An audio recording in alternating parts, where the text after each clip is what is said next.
Coming to you from the Deep South, this is the Blue Collar Leadership Podcast. High-impact leadership is not reserved for leaders, and it has nothing to do with your position, title, or rank. However, it does have everything to do with your character. It's time to climb to the next level and beyond, personally and professionally. Now, let's start making it happen with your host, Mack Story. Hello, everyone. Thanks for stopping by the Blue Collar Leadership Podcast today. Today, we're on part 24 of 30, where I'm speaking to you about the chapters out of my book, Blue Collar Leadership and Supervision, Unleash Your Team's Potential. And today, chapter 24 is titled Believe in Your Team, with the subtitle, They Need to Feel It, Not Hear It. I meet a lot of leaders.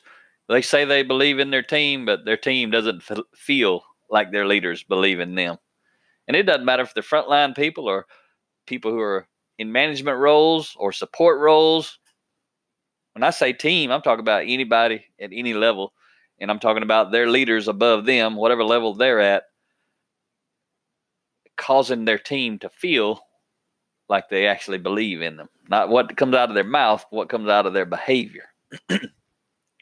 So if you've been listening to my podcast very much, you know I have a personal friend and mentor who helped build Chick-fil-A. His name is Jimmy Collins, and I did a podcast. I actually was at his home a while back and did a podcast, or 3 podcast series episodes we recorded.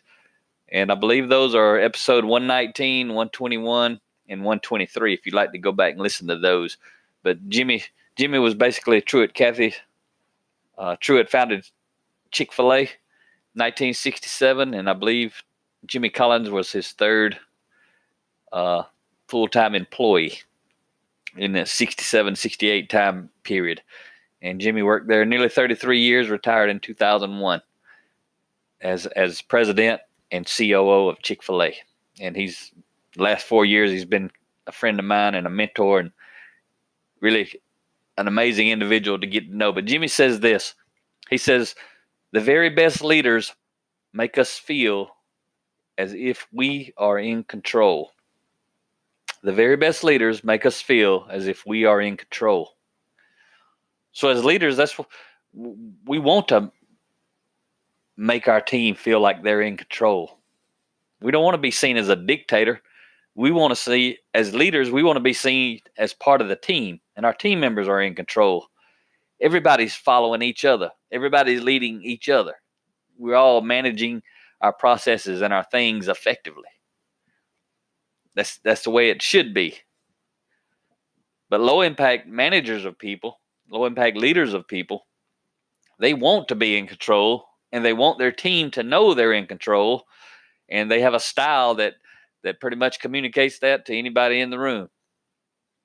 But that's not what we're talking about. But there's a whole lot of that out there.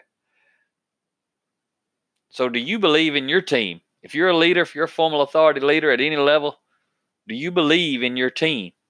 Really, really believe in them? I mean, really believe in them as people, not as producers of results and profits. Not do I believe they can get the job done.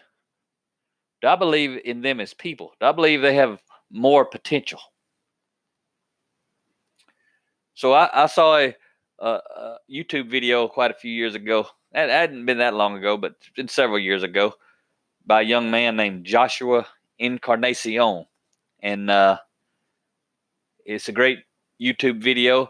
But Joshua explained that if you look up the word belief in the dictionary, you'll discover words like trust, faith, and confidence are used to define belief.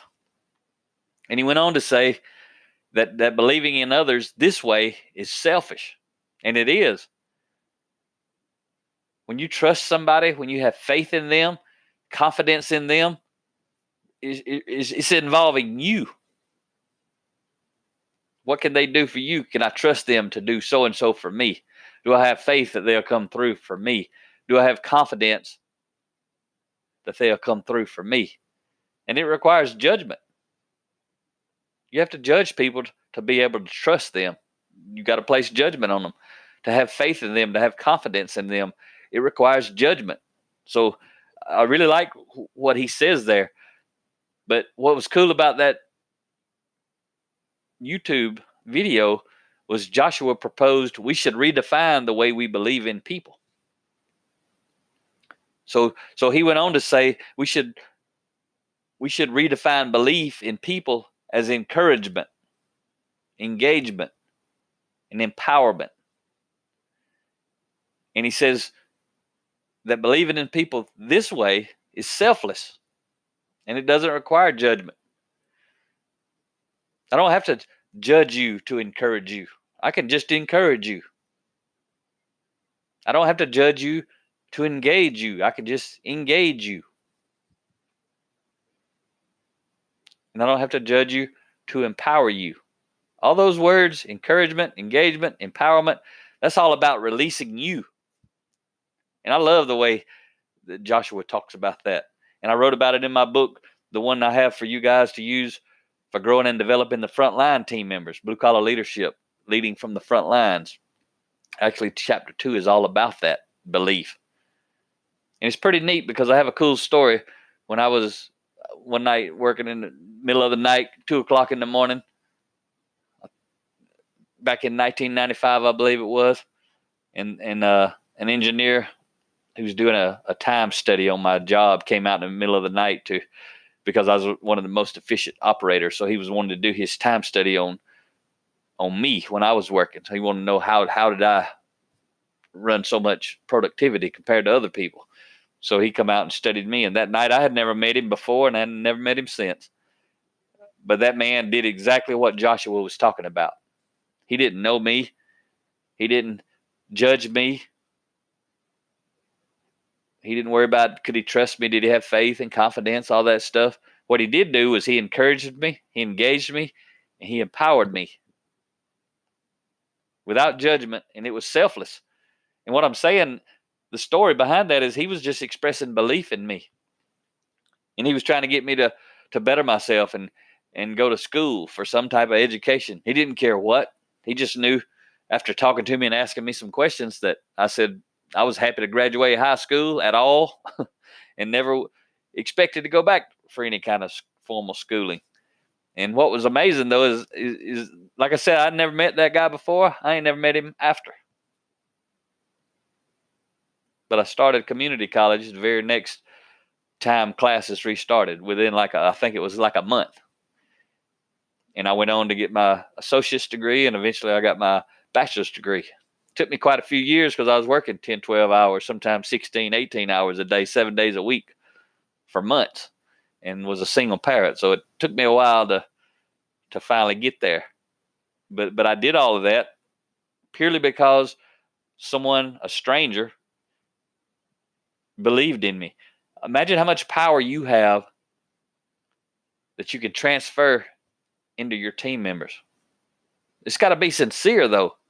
But see, you really may not be able to trust them. You really may not have faith in them. And you really may not have confidence in them because you know them. But check this out. You don't have to you don't have to know them or not know them to encourage them. The other stuff doesn't matter. It doesn't matter if you trust them. You can encourage someone you don't trust. You can engage people you don't trust. You can empower people you don't trust. When I'm talking about it, I'm talking about encourage them, engage them, and empower them to climb to the next level and beyond in their life, whatever that means, at work and at home. Truett Cathy, the founder of Chick-fil-A, he had this to say about encouragement. He said, how do you know if someone needs encouragement? If they're breathing, they need encouragement. That means you can encourage your boss. You can encourage your team members, your peers. You can encourage people who report to you. Encouragement can go in a 360-degree direction from wherever you're at. We all need encouragement. And it won't cost you a penny to give encouragement to someone else. and you can give it away endlessly. It's like you've got an endless supply of encouragement if you've got the character to encourage others. John Maxwell remarked, give others money and it's soon spent. Give resources and they may not be used to the greatest advantage. Give help and they'll often find themselves back where they started in a short period of time. But give them your faith and they become confident, energized, and self-reliant. And faith is the term he's talking about there in the context. He's really talking about belief relative to this chapter.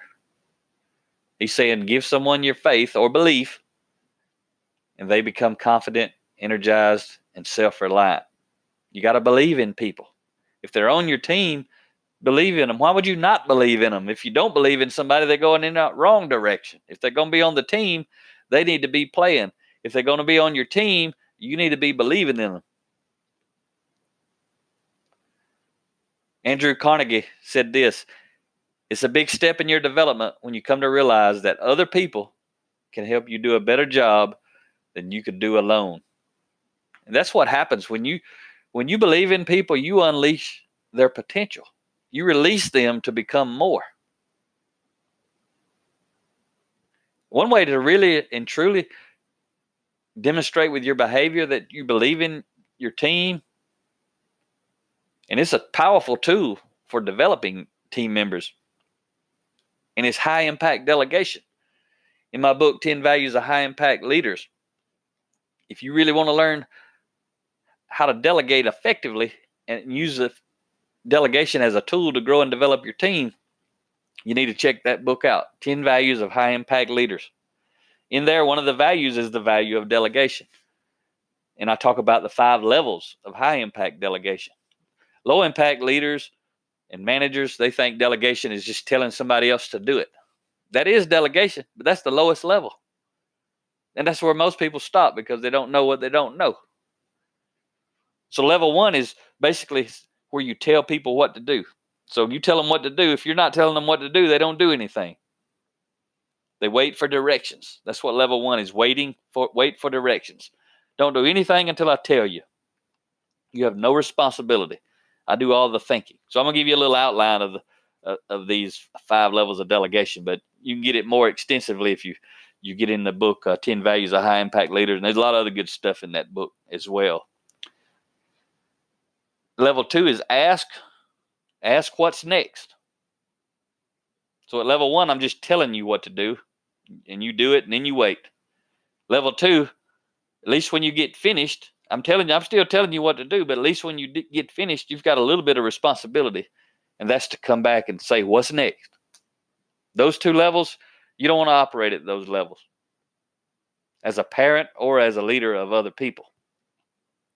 You want to at least start here at level 3.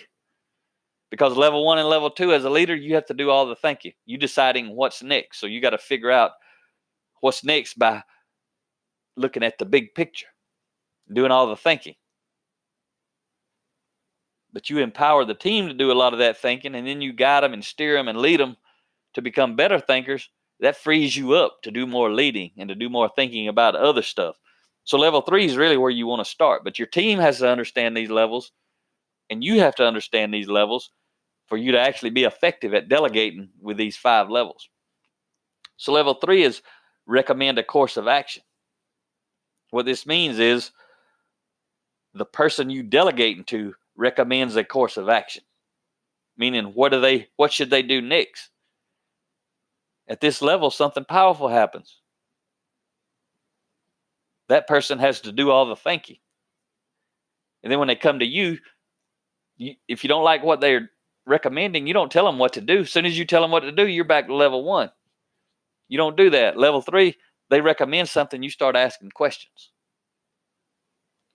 Especially if you disagree. I mean, you got to ask some questions. Either you or that person is going to learn something. They're going to learn how you think, or you're going to learn how they think, or you're going to learn about something they know about that you don't know, or they're going to learn about something that you know about and they don't know. But they're going to do all the thinking, and you do the asking the questions until you guys come to an agreement, and then they go make it happen. So they maintain responsibility for what's next.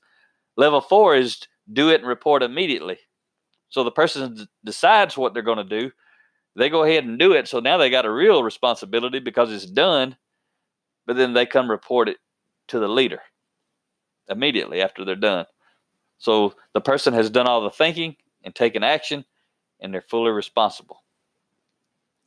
Level 5 is do it and report routinely. So the person you're delegating to, they're fully trusted to think and act on their own. Report routinely could mean they come to you once a day, once a week, once a month. If you truly trust them, they come to you whenever they think they need to come to you. You trust them. They know how to take themselves through level 3, 4, and 5. They know when to recommend instead of just do it. They know when to do it and just tell you it was done. So you know what's been done, and you may be able to communicate it to someone who's communicating with you and not them, but you need to know as the leader. And someone may not be at level 5 on everything. They may be at level 3 in one area, level 4 in another area, level 5 in another area. Or they may be at level 5, full trust, and then something special comes up or something super important, and you don't snatch it away and do it because you believe in them. You just take them down to level 3 because you need to be involved in it. And now they can interact and recommend a course of action every time, every step along the process. So if you've got a boss who's calling you, or a customer or a salesperson, and you need to know what all is going on, it doesn't mean you have to take it over.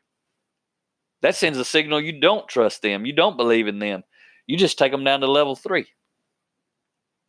And you engage with them. They go out and still make it happen. You don't steal the thunder and get all the credit for doing the cool project. You don't snag projects away from your team. You believe in your team. You give them credit. You want them to have credit. We talked about it last episode. Help them shine.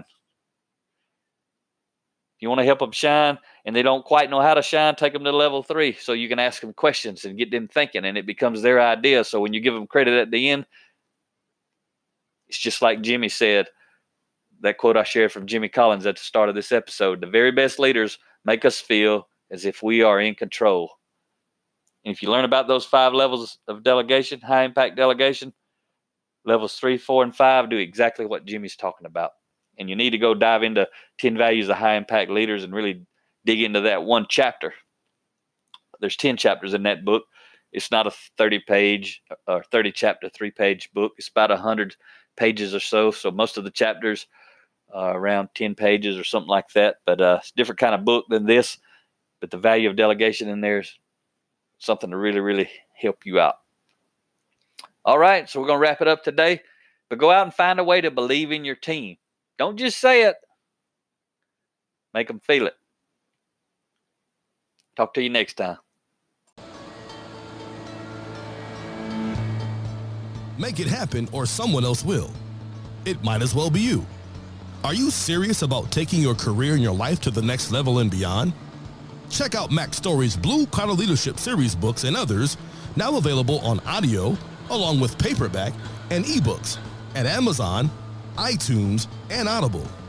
Please visit bluecollarleadership.com to learn about Mack's books, programs, special offers, certifications, and more.